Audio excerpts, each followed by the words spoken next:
The afternoon sun cast long shadows across Highland Park's newest playground, where children's laughter filled the warm spring air. The recently opened community space had become the neighborhood's pride, with its gleaming equipment and carefully maintained flower beds. Among the playing children was a bright-eyed 9-year-old girl wearing a yellow dress, her natural curls bouncing as she carefully handled a professional-grade camera. She moved around the playground with purpose, capturing photos of butterflies landing on the flowers and kids sliding down the silver slides. The camera had been her birthday present just 2 days ago, and she'd spent every moment since then learning how to use it properly. Her father had shown her how to adjust the settings, and she was practicing everything he'd taught her. Officer Richard Thompson sat in his patrol car at the edge of the park, finishing his coffee while watching the area. He'd been on the force for 12 years and had specifically requested this beat because it was in the good part of town. The neighborhood's median income was well above the city average, and the houses that lined the streets looked like they belonged in magazines. When his eyes landed on the young black girl with the expensive camera, his expression hardened. He watched her for several minutes, his coffee growing cold in his hand. In his mind, something didn't add up. The camera looked like it cost at least a couple $1,000s. He knew because his brother was a photographer. He couldn't shake the feeling that something was wrong with this picture. Thompson stepped out of his cruiser, adjusting his belt as he walked toward the playground. The sound of his boots on the pavement seemed to echo with each step. Some parents noticed his approach, but he kept his eyes fixed on his target. The girl was now sitting on a bench, reviewing her photos with a big smile on her face. "Hey, you there," Thompson called out, his voice carrying across the playground. Several kids stopped playing and turned to watch. "Where did you get that camera?" The girl looked up, her smile fading slightly but not disappearing completely. She'd been raised to respect police officers. After all, she knew quite a bit about law enforcement from home. "Oh, hello, officer. This is my birthday present. I just turned 9. Thompson's jaw tightened. He'd heard every excuse in the book during his years on the force, and he wasn't about to let this one slide. "That's a very expensive camera for a little girl. I'm going to need you to tell me where you really got it from." The girl's smile disappeared entirely now, replaced by confusion and the first hints of fear. But I'm telling the truth. My dad gave it to me. He taught me how to use it and everything. Look, I can show you the pictures I took." Parents began to gather nearby, watching the scene unfold with growing concern. A woman pushing a stroller stopped and pulled out her phone, while a man walking his dog moved closer to hear what was happening. "Stand up," Thompson ordered, his hand resting on his belt. "I'm going to need you to come with me until we sort this out." The girl's eyes welled up with tears, but she stayed remarkably composed for someone so young. "Can I call my dad? He can tell you." "You can call him from the station." Thompson cut her off, already reaching for his handcuffs. His mind was made up. There was no way this camera belonged to her. In his years of experience, he'd learned to trust his instincts, and right now, those instincts were telling him he was about to solve a theft case. He had no idea that his next actions would not only change his life forever, but would spark a chain of events that would shake the entire police department to its core. As he reached for the girl's small wrist, he was completely unaware that he was about to make the biggest mistake of his career. Several phones were now recording the scene, capturing every moment as the officer prepared to handcuff a 9-year-old girl in a yellow dress, whose only crime was enjoying her birthday present on a sunny afternoon in the park. The cold metal of the handcuffs clicked around the little girl's wrists, making several parents gasp. One mother quickly covered her own child's eyes, while others pulled out their phones, knowing that something terribly wrong was unfolding before them. "Please," the girl said, her voice trembling, but still trying to stay brave. "My dad is a Pole." But Officer Thompson cut her off before she could finish. "You can explain everything at the station," he said firmly, gripping her small arm. The yellow dress that had been twirling so happily minutes ago now hung sadly as she stood frozen in fear. A woman with a gray cardigan stepped forward, holding her phone steady as she recorded. "Officer, this is ridiculous. She's just a child playing in the park. How can you possibly justify handcuffing her?" Thompson turned to the woman with a stern look. "Ma'am, please step back. This is police business." His voice carried that authoritative tone he perfected over the years, the one that usually made civilians back down. But not today. The park had become eerily quiet except for the sound of the swings creaking in the breeze. Even the youngest children seemed to sense that something was wrong. The girl's camera hung heavily around her neck, the cause of all this trouble. "I know how to prove it's mine," the girl said suddenly, her voice small but clear. "The memory card has pictures of my birthday party from 2 days ago. You can look at them." Thompson ignored her suggestion, instead reaching for the camera. "This will be logged as evidence." As he removed it from around her neck, his hand trembled slightly, the first sign that maybe, just maybe, a small doubt was creeping in. A man walking his golden retriever had stopped to watch, and his dog whined, picking up on the tension in the air. "Hey, officer," he called out. "I've been coming to this park for years. I've seen this little girl here before with her." "Sir, please stay back," Thompson interrupted, his voice rising. He could feel the situation slipping away from him as more people gathered. All these phones recording, all these witnesses, but he couldn't back down now. He'd made his decision, and backing off would mean admitting he was wrong. The little girl looked at all the faces around her, searching for help. Despite her fear, she kept her composure, something she'd learned from watching her father handle tough situations. "Officer," she tried one more time, "if you just let me show you the photos." "We're going to sort this out at the station," Thompson repeated, starting to guide her toward his patrol car. Each step felt heavier than the last as the crowd's murmurs grew louder. One of the phones recording caught the exact moment when a police dispatcher's voice crackled over Thompson's radio. "All units, be advised, were receiving multiple calls about an incident at Highland Park Playground." Thompson reached for his radio to respond, but before he could, another voice cut through. "Unit 247, please confirm your current situation." There was something in the dispatcher's tone that made Thompson pause. The crowd had grown larger now, forming a loose circle around the scene. The little girl stood quietly, her wrists bound, watching as more people filmed what was happening. Some were already typing furiously on their phones, sharing the scene on social media. A young boy about the girl's age pulled on his mother's sleeve and whispered loudly enough for others to hear, "But Mom, isn't she the one who was at career day? The one who's dad?" His mother quickly shushed him, but the damage was done. A ripple of realization moved through the crowd, and the murmurs grew louder. Officer Thompson felt a bead of sweat roll down his back, though the afternoon had grown cooler. The girl lifted her chin, finding a strength that surprised even her. She didn't say anything more. She didn't have to. In just a few minutes, everything would change. The police station was only 5 minutes away, and her father always checked the dispatch reports during his afternoon break. The walk to the patrol car felt like it took forever, with every step being recorded by dozens of phones. Thompson opened the back door, his movements mechanical now, trying to ignore the growing knot in his stomach. He had no way of knowing that this moment, this decision, would soon become national news, and his entire career would be defined by what he did in the next few minutes. The playground incident was already spreading like wildfire across social media. A young teacher who witnessed everything sat in her car, her hands shaking as she uploaded the video. She had taught at the local elementary school for 3 years and knew exactly who the little girl was.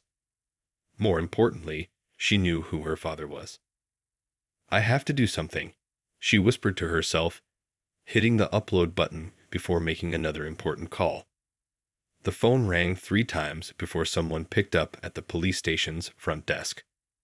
Meanwhile, back at the park, people were gathering their children and following the patrol car in their own vehicles.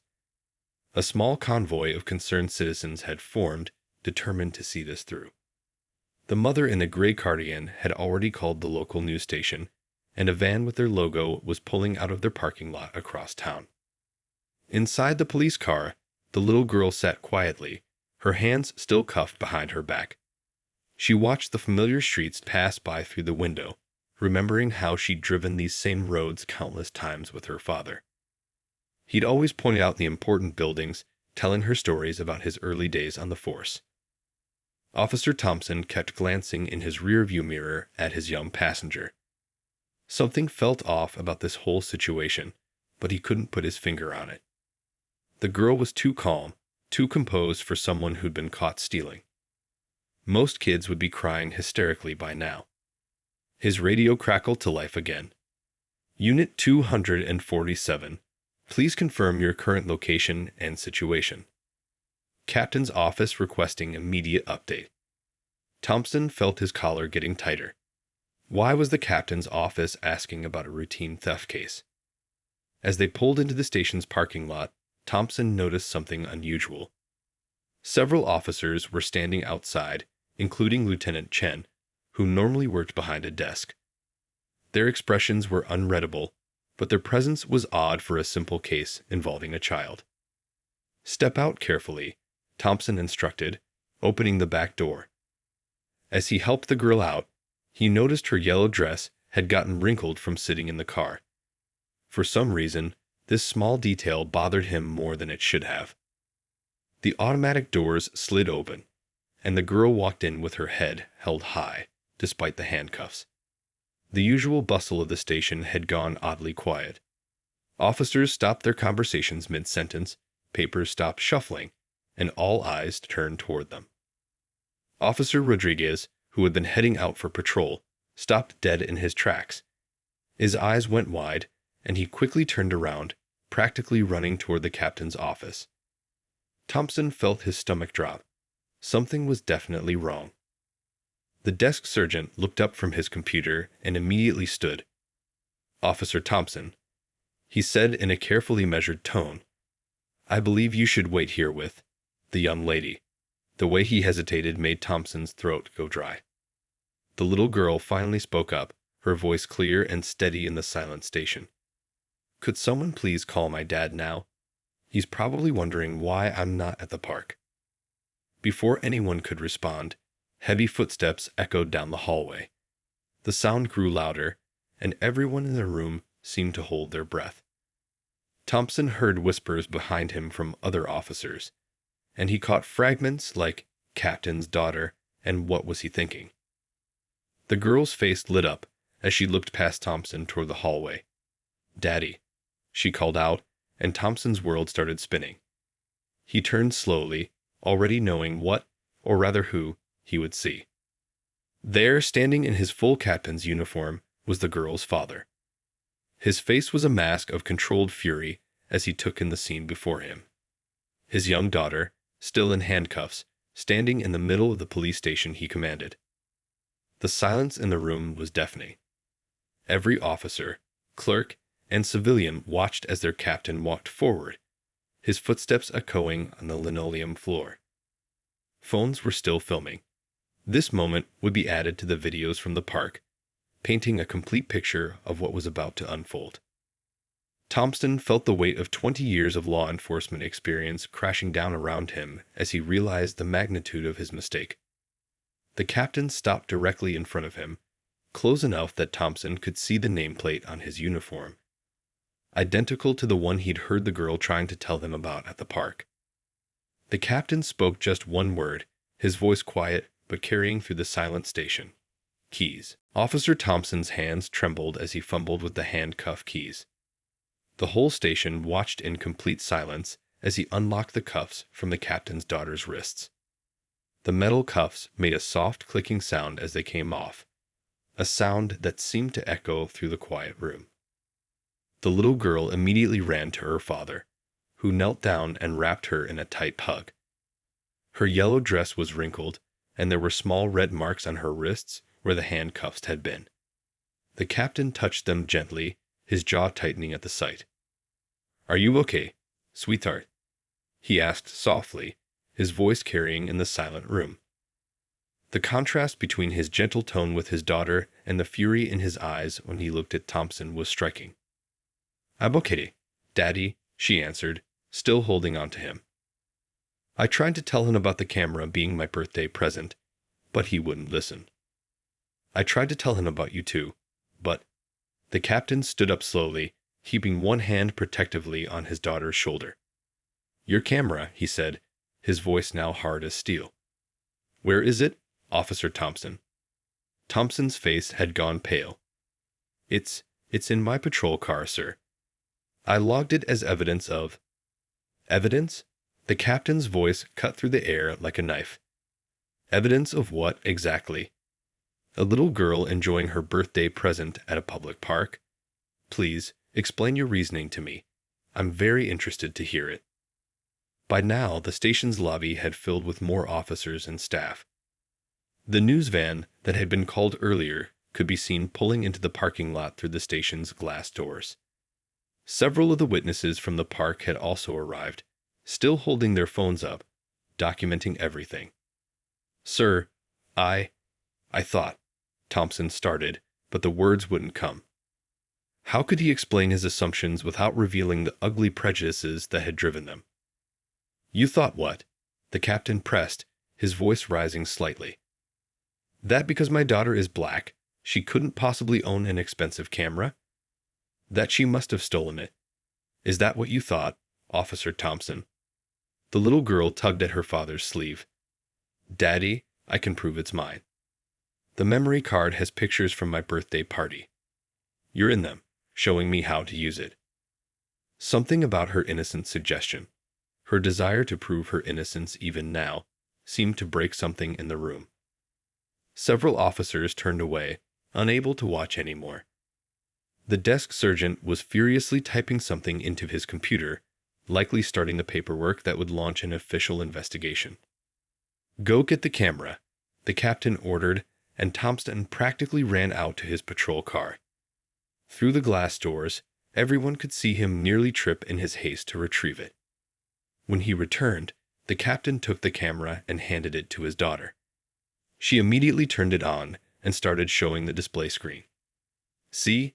Here's when you gave it to me, and here's when we had cake, and here's when you were teaching me about the settings."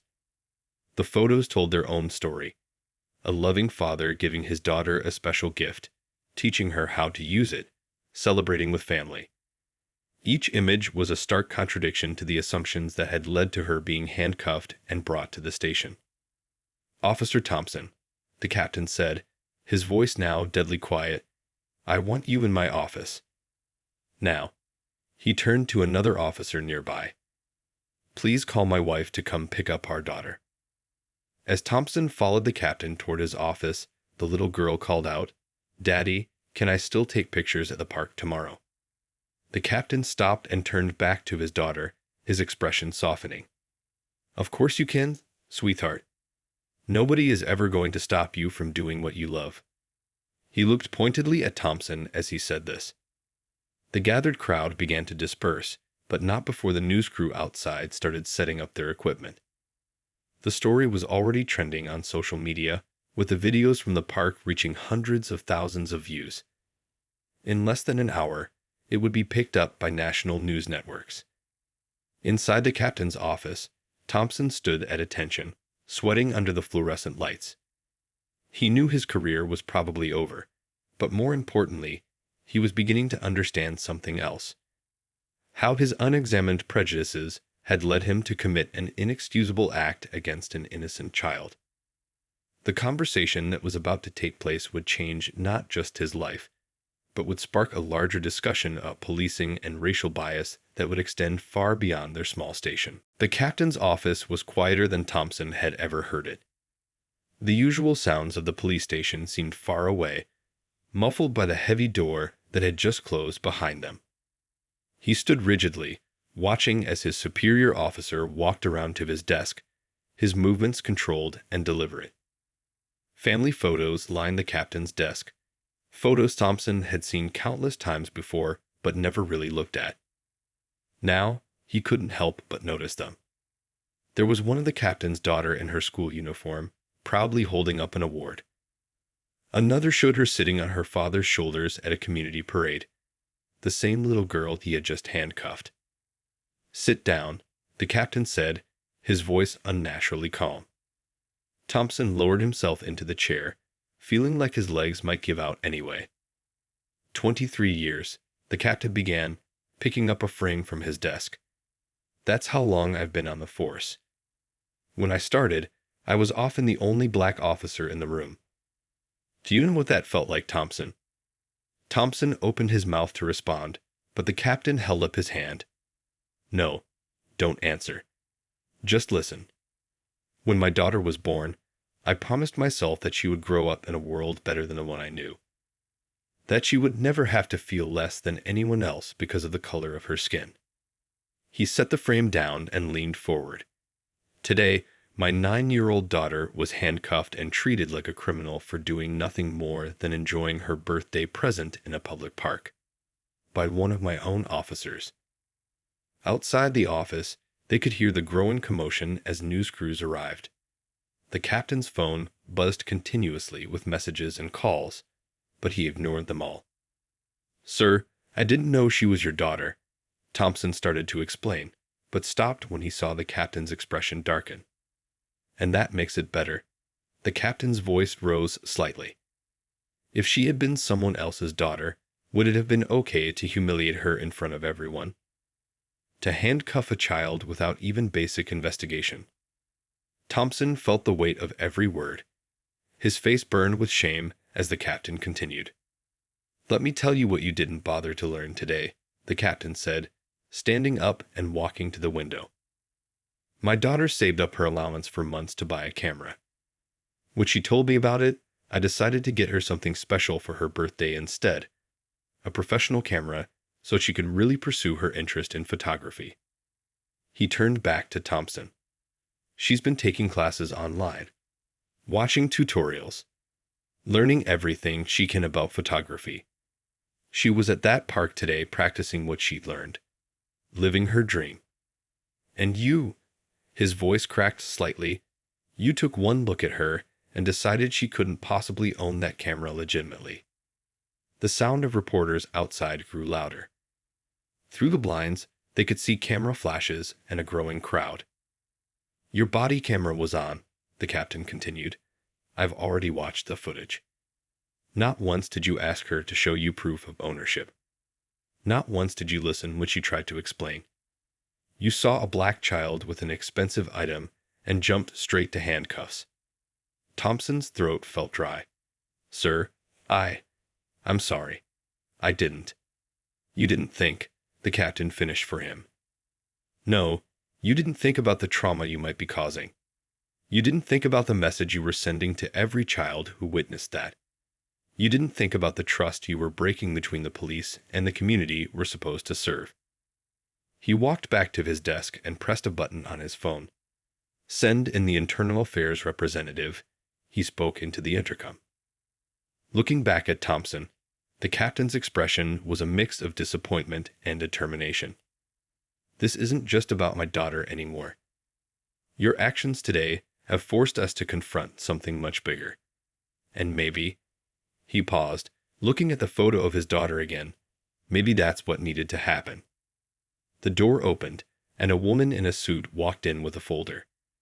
Thompson knew his career was about to change forever, but he also realized something else. His actions hadn't just hurt one little girl, they had exposed wounds that ran much deeper in their community. As he watched the captain pick up his phone to finally answer one of the many calls, he understood that this story was far from over. The news of what happened at the park spread faster than anyone expected. By evening, the police station was surrounded by reporters, community leaders, and concerned citizens. Inside the building, the atmosphere was tense as internal affairs officers moved through the departments, gathering statements and reviewing records. The captain's daughter was safely at home with her mother, but the impact of her experience had already sparked something bigger. Her mother, a well-respected civil rights attorney, sat at their kitchen table, watching her daughter flip through the photos on her camera. "Baby, do you want to talk about what happened today?" she asked gently, pushing a cup of hot chocolate toward her daughter. The little girl looked up from her camera, her expression more serious than any 9-year-old should be. "I kept thinking about what you and Daddy always told me," she said, wrapping her small hands around the warm mug. "About staying calm and knowing my rights. I was scared, but I tried to be brave like Daddy." Her mother fought back tears, feeling both proud and heartbroken. They had given their daughter these instructions hoping she'd never need them, but today proved why they were necessary. Back at the station, the captain was in a meeting with the police commissioner and city officials. The bodycam footage played on a large screen, showing every painful moment of Thompson's interaction with the young girl. The commissioner, an older man with graying hair, shook his head as he watched. "This isn't just about one incident," the captain explained, his voice firm. "Thompson's actions today were a symptom of a deeper problem. We've received complaints before about racial profiling, but they were often dismissed or buried in paperwork." One of the city council members spoke up. "The video has already been viewed millions of times online. People are demanding action, and they want more than just disciplinary measures against one officer." The captain stood up and walked to the whiteboard. He began writing as he spoke. "Mandatory bias training, community oversight board, review of all past complaints, transparent disciplinary procedures." His marker squeaked against the board as he listed item after item. "This is personal for me," he continued, turning back to face the room. "Not just because it happened to my daughter, but because it could have happened to any child of color in our community. And that's what we need to change." Meanwhile, in another part of the station, Officer Thompson sat with his union representative and the internal affairs investigators. They had been reviewing his past cases for hours, finding a disturbing pattern that he had never noticed, or perhaps had chosen not to notice. "Look at these numbers," one investigator said, spreading papers across the table. "In the past year alone, you've stopped and questioned minority children at a rate 5 times higher than white children in similar situations." Thompson stared at the statistics, seeing his career through new eyes. Each number represented a child like the captain's daughter, someone's child who he had treated with suspicion simply because of their appearance. Outside the station, a crowd had gathered for an impromptu community meeting. Parents shared similar stories of their children being profiled or questioned unfairly. Teachers talked about having to explain to their students why some people might treat them differently. But there was something different about this gathering. Several police officers had joined the crowd, listening to the stories with growing understanding. One veteran officer stepped forward to speak. "I've been on the force for 15 years, he said, his voice carrying over the crowd. "Today made me realize that being not racist isn't enough. We need to be actively anti-racist. We need to speak up when we see our fellow officers making assumptions based on prejudice." The sun was setting now, casting long shadows across the station parking lot. News vans were still parked outside, their satellite dishes reaching up into the darkening sky. Inside one van, a reporter was going live with her evening broadcast. "What started as a shocking incident involving a police officer and a 9-year-old girl has evolved into something much larger," she reported. "This police department is now facing a moment of reckoning, one that could lead to real changes in how law enforcement interacts with the community it serves." The captain watched this broadcast from his office, his daughter's camera sitting on his desk. He picked it up, thinking about how a birthday present had unexpectedly become a catalyst for change. Sometimes, he realized, it takes seeing something through a child's eyes to understand just how much work still needs to be done. A week after the incident, the police department's largest conference room was packed with officers, city officials, and community members. The walls were covered with charts and graphs, each one telling a story of patterns that could no longer be ignored. The captain stood at the front, his presence commanding everyone's attention. "Over the past 7 days," he began, "our internal affairs team has reviewed over 5 years of arrest records, complaints, and incident reports. What we found isn't just about one officer or one incident. It's about a system that needs to change." On the screen behind him, numbers and statistics appeared. Photos from body cameras showed other incidents where children of color had been stopped, questioned, or treated with suspicion. Each image felt like a punch to the gut for the officers in the room. In the back of the room, Officer Thompson sat quietly. He hadn't been fired. Not yet. Instead, the captain had made an unexpected decision. "You're going to help fix what you helped expose," he had told Thompson the day before. "Your story needs to be part of the solution." A community leader stood up to speak. "Our children are watching," she said, her voice firm but kind. "They're watching how we handle this moment. Will we just put a Band-Aid on it and move on, or will we do the real work needed to heal our community?" The captain's daughter's story had opened a floodgate. Other families began coming forward with their own experiences. A 12-year-old boy who was questioned aggressively about his new bicycle. A teenage girl surrounded by police while waiting for her mom outside a store. Each story added another piece to a puzzle that should have been addressed long ago. Outside the conference room, local high school students had set up an art exhibition. Photographs lined the hallway, some taken by the captain's daughter, others by her classmates. Each image showed their community through the eyes of its children. People of different races playing together at the park, helping each other, living their daily lives. "This is what our children see," the captain said, gesturing to the photos. "They see friendship, community, and possibility. It's time for us to see it too." The meeting shifted to action plans. Officers would undergo new training programs developed with community input. Body camera footage would be regularly reviewed not just for misconduct, but for patterns of bias. A youth advisory council would be created to give young people a voice in police community relations. Thompson raised his hand to speak. The room fell silent as he stood up, all eyes turning to him. His voice shook slightly, but he continued. "A week ago, I thought I was just doing my job," he said. "I didn't see my own bias. I didn't want to see it. But watching that body camera footage, seeing myself through everyone else's eyes, I can't unsee it now, and I don't want to." He turned to face his fellow officers.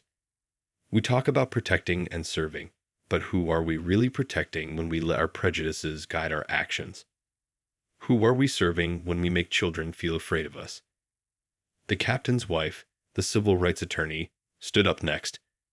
"My daughter has something she'd like to share," she said, and the room turned to watch as their daughter walked in, carrying her camera and a large poster board. On the board were photos she'd had taken at the park that day before Thompson had arrived. Children playing, parents chatting, a community enjoying a sunny afternoon. And then there were the photos from after. The fear, the confusion, the phone's recording. The contrast was striking. "This is what I saw through my camera," the little girl said, her voice clear and strong.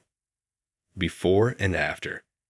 I think we need to work on having more before moments and less after ones." The simplicity and wisdom of her words brought tears to many eyes in the room. Even Thompson found himself wiping his eyes, finally understanding the full impact of his actions through the lens of a child's camera.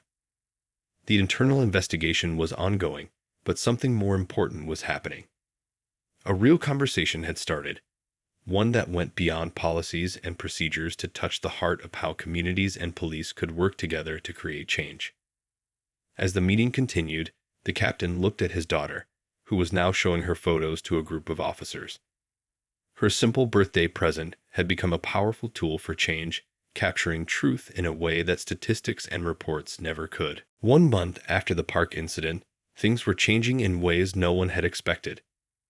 The police station's lobby, once a stark and formal space, now displayed photographs taken by local children. At the center was a particular photo, a close-up of handcuffs lying open on a yellow dress, taken by the captain's daughter. Below it was a simple caption, "So this never happens again." The disciplinary hearing for Officer Thompson was scheduled for that morning. But this wasn't going to be a typical hearing. The captain had proposed something different, something that had never been done before in the department's history. The community center's main hall was filled with people: officers, residents, community leaders, and most importantly, children and their parents. Thompson sat in the front row, wearing his civilian clothes, looking both nervous and humbled. "Today isn't just about punishment," the captain began, standing at the podium. "It's about understanding, learning, and growing as a community." He gestured to the seats filled with young faces. "These children are here because what happened that day affected all of them, not just my daughter." A 12-year-old boy raised his hand and walked to the microphone when called upon. "Last year, an officer stopped me while I was riding my new mountain bike," he said. "He made me prove it was mine by calling my mom. I was so embarrassed. I didn't ride my bike again for 2 months." One by one, children and teenagers came forward to share their stories. Some spoke about being followed in stores, others about being questioned for playing in their own neighborhoods. Each story added another layer to the bigger picture. Thompson listened, really listened for the first time. These weren't just complaints or statistics. They were real experiences from real children who should have been enjoying their childhood without fear. The captain's daughter was the last to speak. She walked to the front carrying her camera, which had become a symbol of the whole incident. "I used to think all police officers were like my dad," she said, her voice clear and strong. "Now I know some need to learn what he already knows, that you can't judge people by how they look." She turned to Thompson. "I forgive you," she said simply. "But I want you to help make sure this doesn't happen to other kids." The room fell silent. Thompson stood up slowly, wiping tears from his eyes. "I don't deserve forgiveness," he said, his voice shaking. "But I promise to spend every day working to earn it." The captain then revealed the department's decision. Instead of being fired, Thompson would be reassigned to help create and run a new youth outreach program. He would work directly with children and families, learning from them while helping to bridge the gap between law enforcement and the community. Firing Officer Thompson would be easy, the captain explained. But turning this mistake into a chance for real change, that's the harder path, and that's the one we're choosing. The new program would include regular meetings between police officers and local youth, workshops on bias and cultural understanding, and photography classes taught by both the captain's daughter and professional photographers. The children's photos would be used to show the perspective of the community and their interactions with law enforcement. A young girl in the audience raised her hand. "Does this mean we don't have to be scared when we see police officers anymore?" The captain looked at his daughter, then at Thompson, then back at the young girl. "That's exactly what we're working towards," he said. "And we need everyone's help to make it happen." As the meeting ended, something unexpected happened. The captain's daughter walked up to Thompson and handed him her camera. "Would you like to learn how to take pictures?" she asked. "My dad says sometimes you need to see things differently to understand them better." Thompson carefully took the camera, looking through the viewfinder at the room full of people, adults and children, officers and civilians, all talking and connecting in ways they never had before. Through the lens, he saw what the captain's daughter had been trying to show all along: a community that could work together to create change. The photo he took that day would later hang in the station alongside the others, a symbol of how one difficult moment could lead to transformation if people were brave enough to learn from it. 1 month after the park incident, things were changing in ways no one had expected. The police station's lobby, once a stark and formal space, now displayed photographs taken by local children.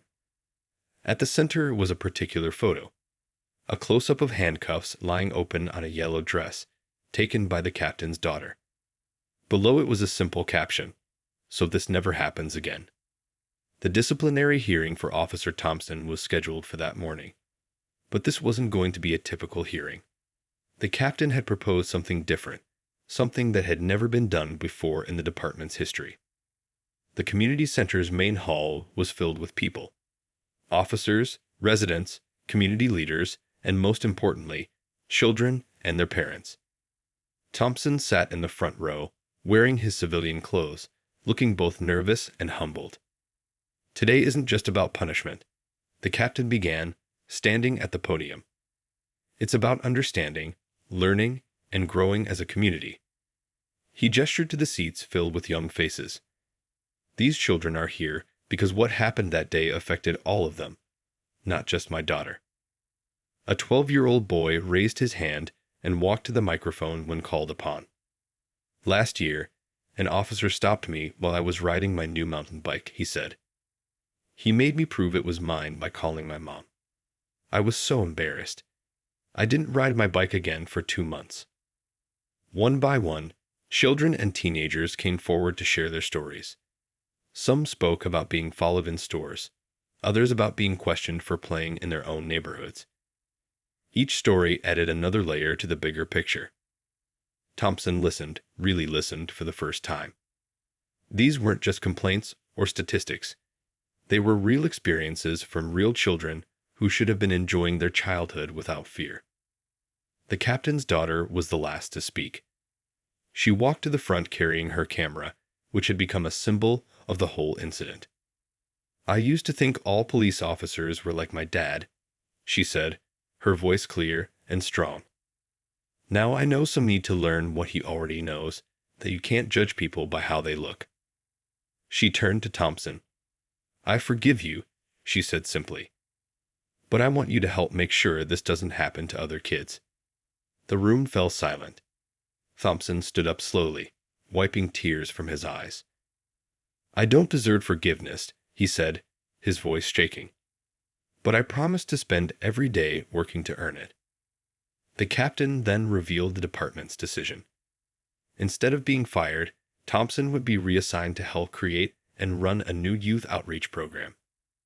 He would work directly with children and families, learning from them while helping to bridge the gap between law enforcement and the community.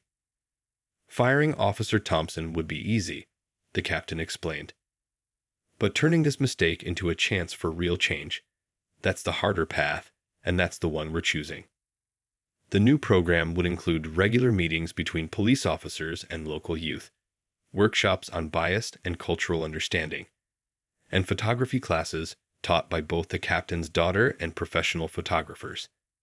The children's photos would be used to show their perspective of the community and their interactions with law enforcement. A young girl in the audience raised her hand. Does this mean we don't have to be scared when we see police officers anymore? The captain looked at his daughter, then at Thompson, then back at the young girl. That's exactly what we're working towards, he said. And we need everyone's help to make it happen. As the meeting ended, something unexpected happened. The captain's daughter walked up to Thompson and handed him her camera. Would you like to learn how to take pictures? She asked. My dad says sometimes you need to see things differently to understand them better. Thompson carefully took the camera, looking through the viewfinder at the room full of people, adults and children, officers and civilians, all talking and connecting in ways they never had before. Through the lens, he saw what the captain's daughter had been trying to show all along, a community that could work together to create change. The photo he took that day would later hang in the station alongside the others, a symbol of how one difficult moment could lead to transformation if people were brave enough to learn from it.